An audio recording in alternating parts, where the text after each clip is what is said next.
Lecture 7 in the Principles of Cardiac Sonography 2 is entitled Principles of Heart Valve Disease. The contents of the lecture include 1. Principles of valve disease, 2. Aortic valve disease, 3. Mitral valve disease, and 4. Tricuspid and pulmonary valve disease.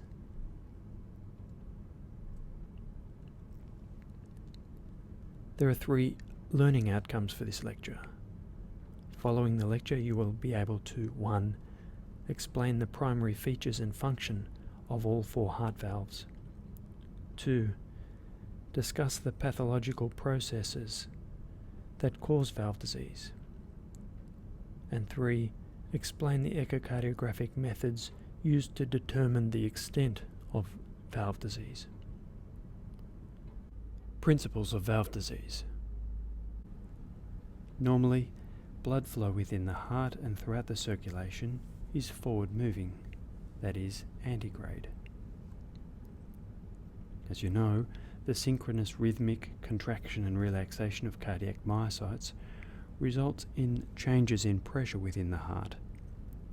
Increasing pressure forces valves to close and others to open, so that blood flows forwards. And normally, valves open fully to allow the blood to flow through them, and close tightly afterwards to stop blood flowing back. The heart contains 4 valves.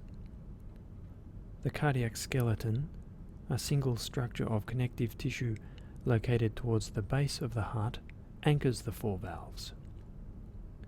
The collagen skeleton also ensures that the electrical energy generated in the atria above is ushered below, but cannot return. It houses the AV node in its center, which is the only electrical conduit from the atria to the ventricles.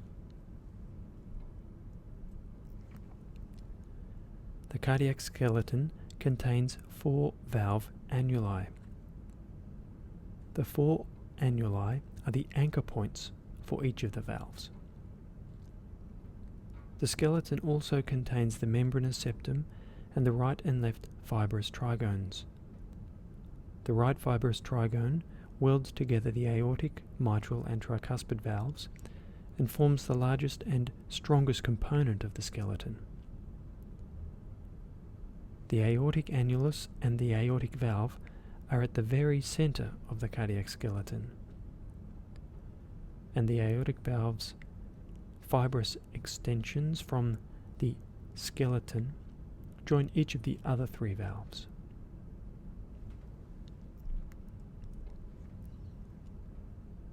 The 4 heart valves are situated at each end of the 2 ventricles. There are 2 atrioventricular or AV valves and 2 semilunar or VA valves. The 2 atrioventricular valves separate the atria from the ventricles. These valves are supported by cords, chordae tendineae, which are fine cords attached between the free margin of the leaflets and the papillary muscles within the ventricles.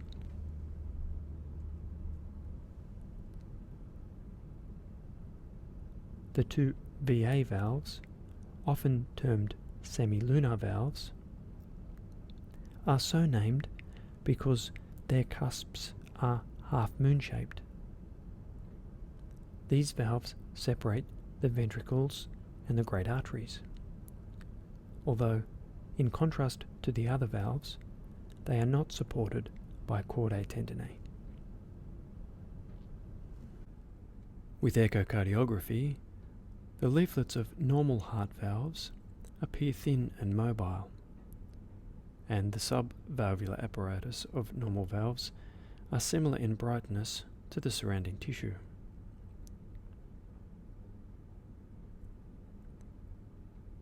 The effect of disease. Overall, the impact of disease on the heart results in obstruction to flow, reverse, that is regurgitant blood flow, or both obstruction and regurgitation. Obstruction to flow is termed stenosis. It's characterized by incomplete valve opening and a reduced orifice area. Reverse flow of blood across a valve is termed regurgitation. It's characterized by incomplete valve closure, resulting in a regurgitant valve orifice. Most often, disease that affects the heart valves is acquired. Less often, a congenital abnormality results in valvular dysfunction. Both acquired and congenital disease can cause valvular stenosis, regurgitation, or both. As mentioned, obstruction to flow across a valve is termed stenosis, and it's characterized by incomplete valve opening and a reduced orifice area. The two most common causes of valvular stenosis are calcific degeneration and fibrotic changes following an infection, most often after rheumatic fever. Congenital abnormalities may also cause valve stenosis. Disorganized, turbulent blood flow distal to the stenotic orifice is also characteristic of valvular stenosis. The 2D appearance of stenotic valves is different to normal valves. Disease results in anatomical changes that impair the valve's function, as seen in the lower image on this slide.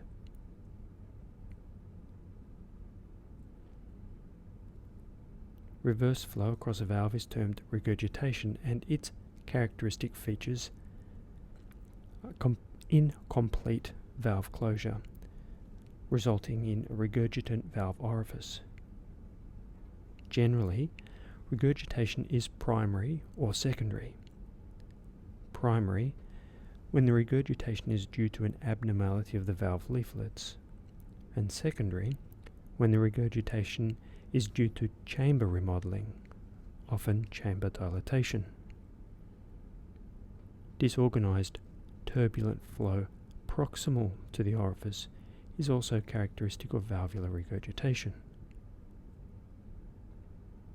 In contrast to the normal image at the top of this slide, the lower image shows turbulent flow proximal and distal to the aortic valve, indicative of both aortic regurgitation and stenosis. Before considering how to assess valvular function, I'll review and expand on some essential physics principles needed. Doppler techniques allow the speed, timing, and direction of blood flow to be measured. Pressure gradients and the volume of blood flow across valves can be estimated with Doppler. Pressure gradients are estimated using the Bernoulli equation. Volumes and flow with the continuity equation. It's important to remember that once the angle between the direction of flow and the direction of the beam exceeds 20 degrees, Doppler measurements become far more inaccurate. Estimating gradients. The blue arrow in part A of the illustration on this slide indicates blood flow from a high to a low pressure chamber. Doppler allows the velocity to be measured.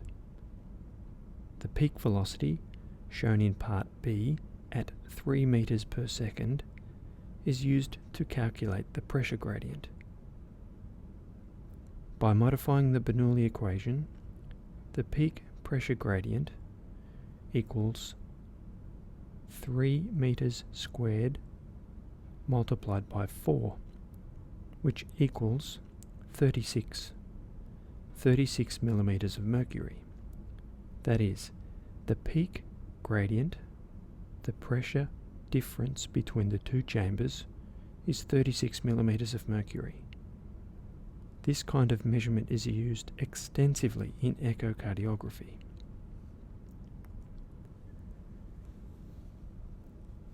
Estimating mean gradients. When blood flow is complex, the mean gradient may be more relevant than the peak gradient. This is calculated by measuring the velocity at all time points during blood flow and dividing by the duration of flow. This is a complex calculation.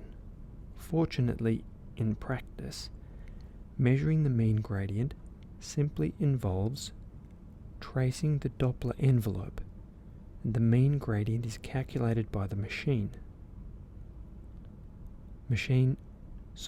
Mean gradients are often used when measuring flow across the mitral valve.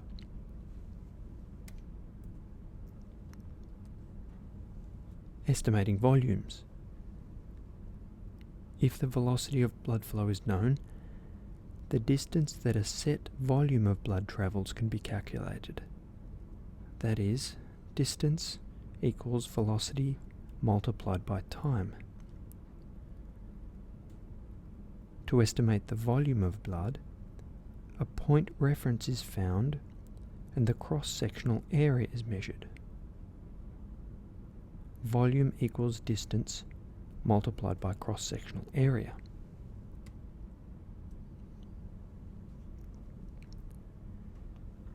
Because the velocity of flow is constantly changing in the heart, the velocity time integral, VTI, is used to calculate velocity.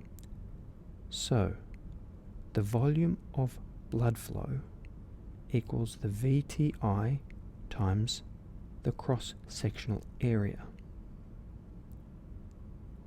The cross-sectional area of a circular structure can be measured if we know the diameter. That is, the cross-sectional area of a circular structure equals pi times the radius squared. So to measure the volume of blood flow, we use the velocity time integral multiplied by pi times radius squared. Therefore, the stroke volume at specific sites within the heart can be measured. Stroke volume calculations are routinely made by the machine. What a sonographer must do is make the necessary measurements, that is the cross-sectional area and VTI measurements, to enable these calculations, examples of which are at the right-hand side of the screen.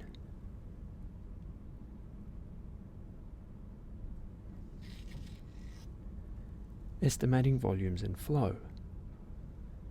The estimation of stroke volume at specific points in the heart is aided by another principle, the conservation of matter. The heart is a closed system.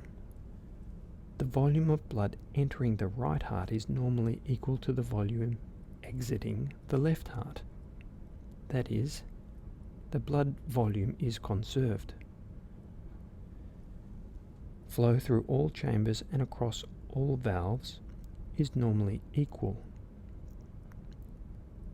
Therefore, if there's a difference in the output from the left heart, it must be due to a valve leak or a shunt, for example, an atrial septal defect. Application of the continuity equation. The continuity equation is based on the assumption that there is conservation of matter, that is, an equal volume of flow through the heart chambers and across its valves. This equation is routinely used to estimate valve area, especially the aortic valve area, to assess for stenosis, and it's a measurement you will need to be familiar with.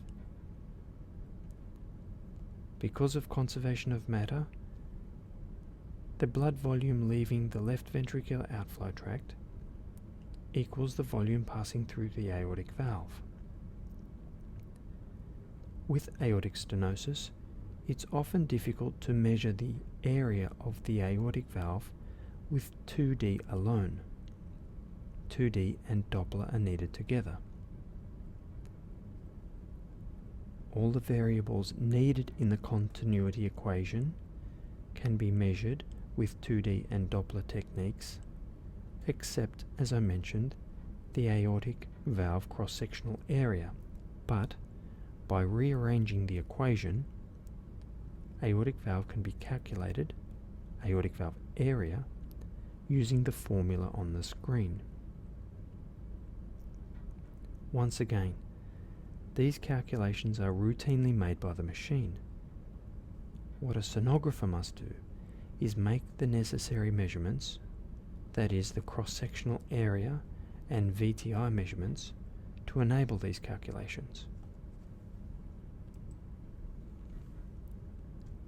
The illustration on the left-hand side of this screen and the three measurements on the right-hand side show the three measurements a sonographer needs to make so that the machine can calculate the aortic valve area using the continuity equation. That is, 2D LVOT diameter, LVOT VTI using pulse wave Doppler, and aortic valve VTI using continuous wave Doppler must be measured. There are limitations to all the measurements I've mentioned above, and these need to be remembered. The conduit diameter,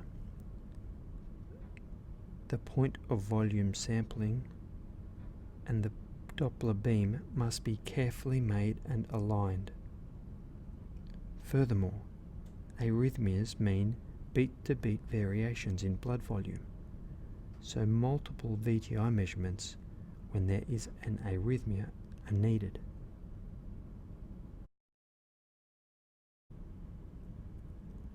Aortic valve disease. Normal aortic anatomy. The aortic valve has three components: the annulus, the cusps, and the commissures. The thin and fibrous semilunar cusps attach to the annulus at their base. Each cusp, the left coronary cusp, the right coronary cusp, and the non-coronary cusp, is named according to the coronary artery immediately superior to it. The commissures are the sites at which the cusps separate. These images show the position of the aortic valve in the heart and views from the side and above. Normally, the pocket-shaped AV cusps open widely in systole into the aortic root. The commissures, the sites of separation, are indicated by the arrows on the lower image. Aortic sclerosis. Aortic sclerosis is a degenerative condition which leads to minor thickening and calcification of the aortic valve. Thickening of about 2 mm may be localized, for example at the tips of the cusps, or may be more diffuse.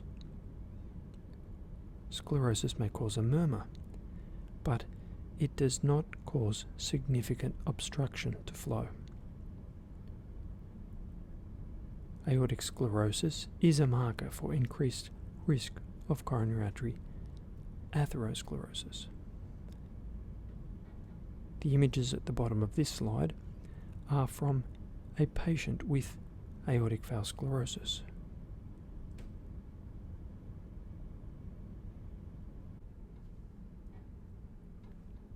Significant obstruction across the aortic valve is termed aortic stenosis. Most often, aortic stenosis results from an acquired disease. Calcified degenerative disease is the most common form of acquired AS. Inflammation and scarring triggered by rheumatic fever, which occurs as a result of a streptococcal infection, is the second most common acquired form of aortic stenosis. Congenital aortic stenosis is most often the result of a bicuspid aortic valve. All forms of aortic stenosis cause disorganized turbulent flow distal to the valve. The two diseases responsible for acquired aortic stenosis each cause distinct changes in the appearance of the aortic valve. Calcified aortic stenosis leads to a valve with calcification of the cusps and the base, without commissural fusion. Rheumatic aortic stenosis results in a valve with thickened leaflet edges and fusion of the commissures, which results in a triangular valve orifice. These images are from a patient with aortic stenosis, most likely due to calcific degeneration. That is, there appears to be significant calcification of the cusps and base, without fusion of the valve commissures. Congenital aortic valve stenosis occurs most commonly in the following two ways. The two ways are based on the different leaflet morphology. In the most common form, type 1, there is fusion of the right and left coronary cusps. In this type of fusion, it is most common to be able to identify a raphe, that is a ridge of tissue where the leaflets would normally separate, although in 20% of cases a raphe cannot be seen. In type 2, fusion of the right and non-coronary cusps occurs, and in this type it is only slightly more common to see a raphe than not to see one.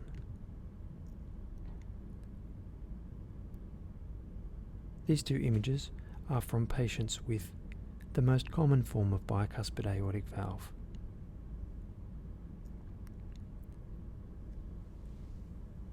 That is, they're both from patients with type 1. In the upper image, a raphe can be seen, whereas in the lower image, a raphe is not apparent. Signs and symptoms.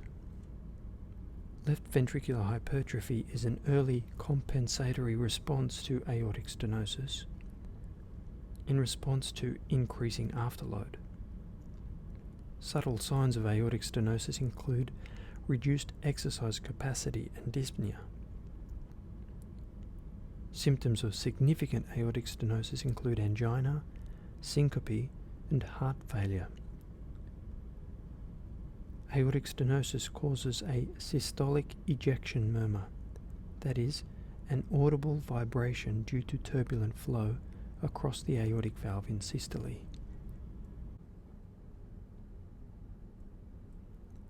Significant reverse flow across the aortic valve is termed aortic regurgitation. Like the other forms of valvular regurgitation, generally speaking, aortic regurgitation is the result of a leaflet, that is a cusp pathology, or remodeling of the aortic root. Diseases that affect the cusps and cause AR include calcific degeneration, rheumatic fever, a bicuspid valve, and less commonly endocarditis or trauma. Aortic root remodeling may occur with aortic dilatation and dissection. All forms of aortic regurgitation mean disorganized turbulent flow proximal to the valve as a result of the regurgitant jet. The 2D appearance of the aortic valve often gives an indication of the cause. For example, the valve on the upper left appears bicuspid and calcified. Aortic regurgitation may be central or eccentric, as in the image at the bottom of the screen.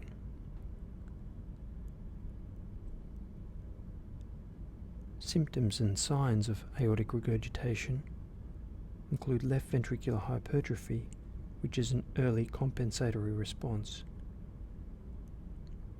Increased left ventricular end diastolic volume may occur in the more chronic form, together with symptoms such as heart failure due to a reduced ejection fraction. And aortic regurgitation results in a diastolic murmur, that is, an audible vibration due to turbulent flow across the aortic valve in diastole. Mitral valve disease. Normal mitral anatomy. The mitral valve is a complex structure, and its normal function requires the proper interaction of all 5 of its components. The components are the annulus, leaflets, commissures, chordae, and papillary muscles. Unlike the other 3 heart valves, the mitral valve has only 2 valve leaflets. The 2 mitral valve leaflets. The anterior leaflet has a trapezoidal shape. The posterior leaflet is more rectangular in shape and has 3 distinct scallops, that is, segments. Both leaflets, however, are similar in area, although the anterior leaflet is taller and the posterior leaflet has a longer annular length.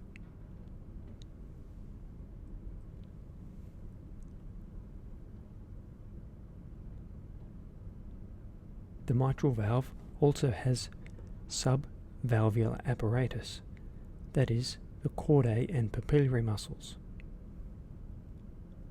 The mitral leaflets are pliable and rely on the subvalvular structures for support. The chordae, which are fibrous strings attached to the leaflets, attach them both to both papillary muscles. That is, both leaflets are attached to both the anterior lateral and posterior medial papillary muscles. Significant obstruction to the blood flow across the mitral valve is termed mitral stenosis.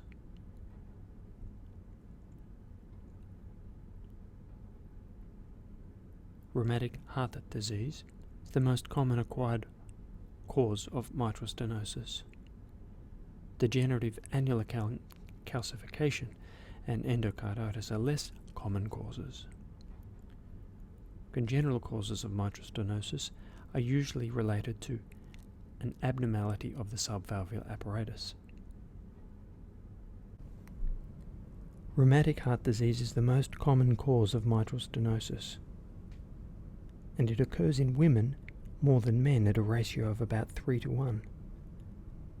In cases of rheumatic mitral stenosis, as the disease progresses, there is leaflet thickening, commissural fusion, and chordae shortening.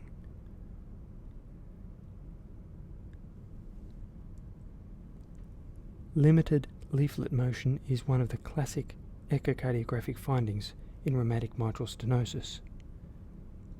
In the short axis view, the valve may develop a fish mouth type appearance, and the gradient across such valves is characteristically high. Significant reverse flow across the mitral valve is termed mitral regurgitation. Like other forms of valvular regurgitation, generally speaking, mitral regurgitation is the result of a leaflet pathology or of ventricular remodeling. The most common causes of mitral regurgitation include mitral valve prolapse, rheumatic fever, less commonly endocarditis, all of which affect the mitral leaflets, although in slightly different ways.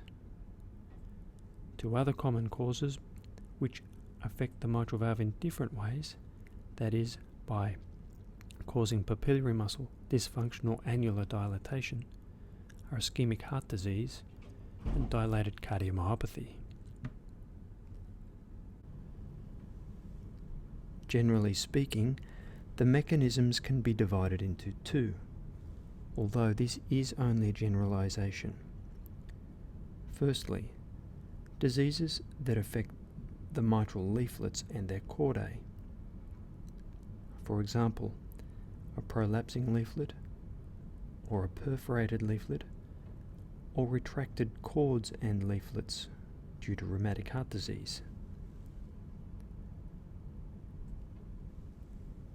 Secondly, diseases that affect the mitral annulus and papillary muscles, for example, annular dilatation, or papillary muscle displacement or dysfunction.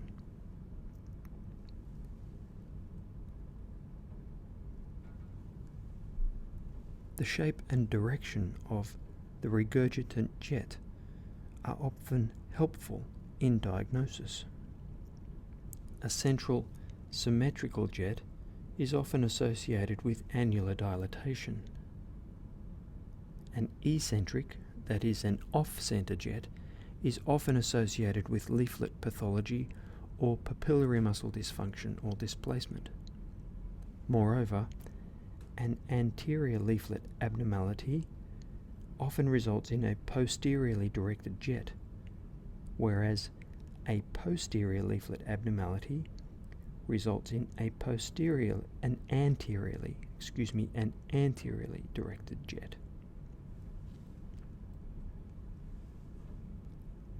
Mitral valve prolapse. Mitral valve prolapse, sometimes referred to as myxomatous mitral valve disease, is characterized by thickened and redundant leaflets with chordae that lack tensile strength. Mitral valve prolapse is one of the most common causes of mitral regurgitation. On echo, one or both of the thickened and redundant leaflets prolapse back into the left atrium. That is, there is displacement of one or both of the leaflets back past the annulus into the left atrium. If both leaflets prolapse, the mitral regurgitation is often central. However, if only one of the leaflets prolapses, the regurgitation is typically eccentric.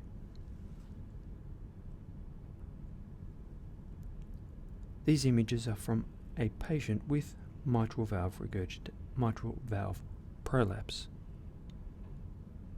On 2D, both leaflets are seen to prolapse back past the mitral annulus, past the plane of the mitral annulus. On colour, with colour Doppler, a central jet of mitral regurgitation is seen. Tricuspid and pulmonary valve disease. The structure of the tricuspid valve is somewhat similar to the mitral valve. Tricuspid valve has 5 components: the annulus, leaflets, commissures, chordae, and papillary muscles. Unlike the mitral valve, the tricuspid valve has 3 leaflets, named anterior, septal, and posterior, similar to the naming of its papillary muscles. Tricuspid stenosis and regurgitation. Tricuspid stenosis is rare. As in stenosis of other valves, tricuspid stenosis results in leaflet thickening and restricted leaflet motion.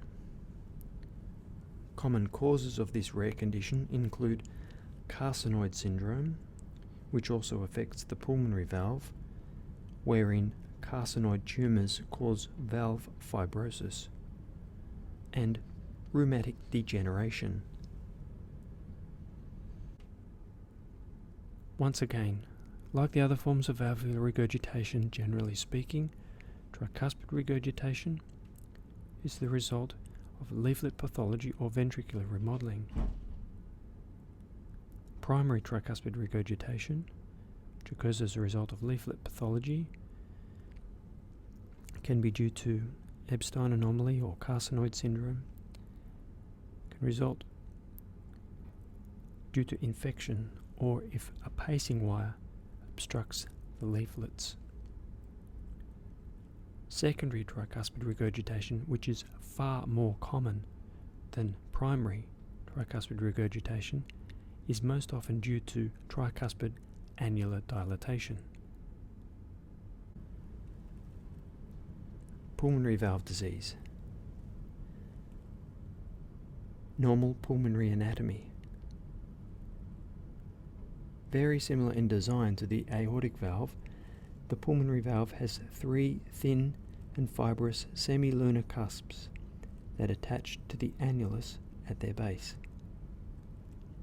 The cusps are named anterior, left and right. The pulmonary valve is normally the most anterior and the most superior of all 4 heart valves.